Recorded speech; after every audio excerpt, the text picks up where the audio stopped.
भी पुकारा हमें ऐ वतन, तेरे गुलशन को फिर से सजाएंगे हम। तेरी तारीकियों में उजाले भरे, तेरी महरूमियों का। इस वक्त मैं मौजूद हूँ गुलिस्तान जौहर की मेन चौरंगी पर, जहाँ पर अभी तो खैर सुबह का वक्त है, आप अगर शाम के औकात में यहाँ पर आएंगे तो आपको यहाँ पर मेन जौहर चौरंगी पर इतना ट्रैफिक देखने को मिलता है। अब कम से कम ये ट्रैफिक आपका मुस्तकबिल में ख़त्म हो जाएगा। मतलब ट्रैफिक ख़त्म नहीं होगा, मतलब ट्रैफिक के लिए रूट बनाए जा रहे हैं, फ्लाईओवर बनाए जा रहे हैं, अंडरपास बनाया जाएगा इस मेन चौरंगी के पास। और इसकी वजह यह है कि ट्रैफिक को देखा जा रहा है, उसको मद्देनज़र रखा गया कि जी कराची शहर में जिस तरीके से ऐसे जितने भी पॉइंट है जहाँ पर अंडरपास की ज़रूरत है, जहाँ पे फ्लाईओवर की ज़रूरत है, आपने देखा होगा ना जो नॉर्थ नाज़िमाबाद से आगे कलंदरिया चौक की तरफ जाते हैं वहाँ भी एक फ्लाईओवर बनाया जा रहा है ताकि वहाँ का जो ट्रैफिक है वो पूरा का पूरा जो है फ्लाईओवर जो है वो आपका ट्रैफिक आपका कवर हो सके। इसी के साथ साथ जौहर चौरंगी पर भी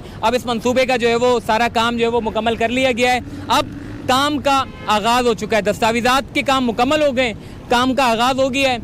यहाँ पर सैंपल निकाले जा रहा है। थोड़ा सा मैं आपको समझा दूँ कि कहाँ पर फ्लाईओवर बनाया जाएगा, कहाँ पर अंडरपास बनाया जाएगा। मेरे अगर लेफ़्ट साइड की अगर मैं बात करूँ तो सफारी पार्क से जितना भी ट्रैफिक आपका जो पहलवान गोड की तरफ जा रहा है, यहाँ पर जो है वो एक अंडरपास बनाया जाएगा ताकि सफारी वालों को पहलवान गोड पर जाने के लिए जो है वो सिग्नल पर खड़ा ना होना पड़े, बल्कि सीधा अंडरपास से गुजरते हुए पहलवान गोड की तरफ चले जाएँ।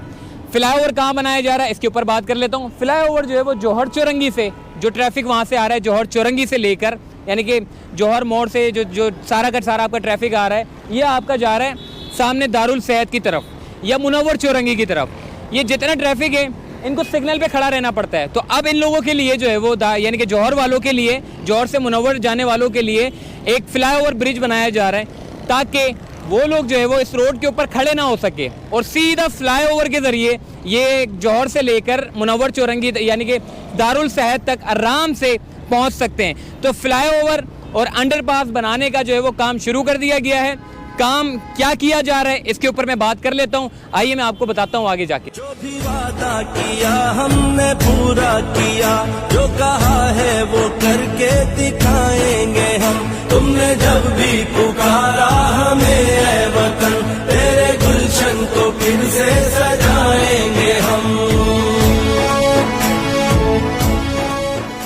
जी इस वक्त यहाँ पर कैंप डाल दिया है और यहाँ पर सॉइलिंग टेस्टिंग का अमल किया जा रहा है, क्योंकि जब कभी कोई बड़े प्रोजेक्ट बनाए जाते हैं, खासकर ये फ्लाईओवर की बात कर लें या फिर अंडरपास की बात करें, तो इसको बनाने का मकसद ये होता है कि यहाँ पर टेस्टिंग का कि कितनी कैपेसिटी आपकी जो ज़मीन है वो बर्दाश्त कर सकती है और उसके बाद फिर ये लेबोरेटरी में चेक किया जाता है। इस वक्त यहाँ पर एक मशीन लगा दी है मेन जौहर चौरंगी के पास।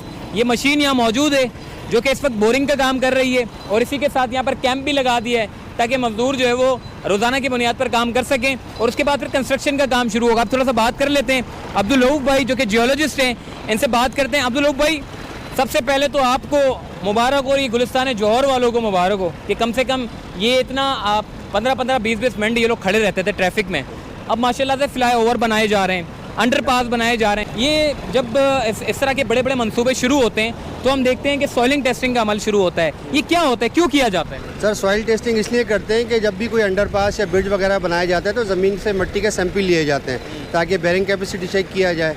बेरिंग पे कैपेसिटी चेक करने के बाद फिर उस फाउंडेशन की डेप्थ दी जाती है कि पिलर कितने फिट पे डाला जाए ताकि पिलर उस पर ब्रिज उस पर बनाया जाए। अच्छा, ये कितना इसका ड्यूरेशन होता है इस पूरे काम का और उसके बाद फिर कौन से काम का आगाज़ होता है? सर ये तो डिपेंड करता है कि नीचे सॉइल कैसी है।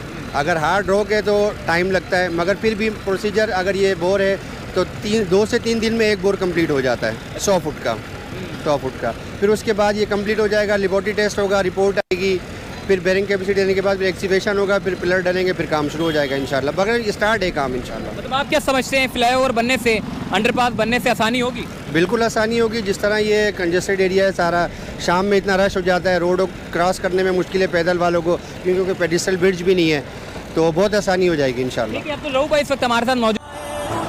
हमें रुकना नहीं, हमें झुकना नहीं,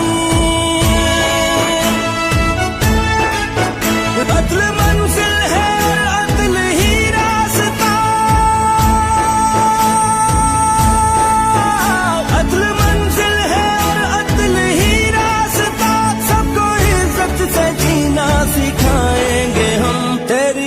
वक्त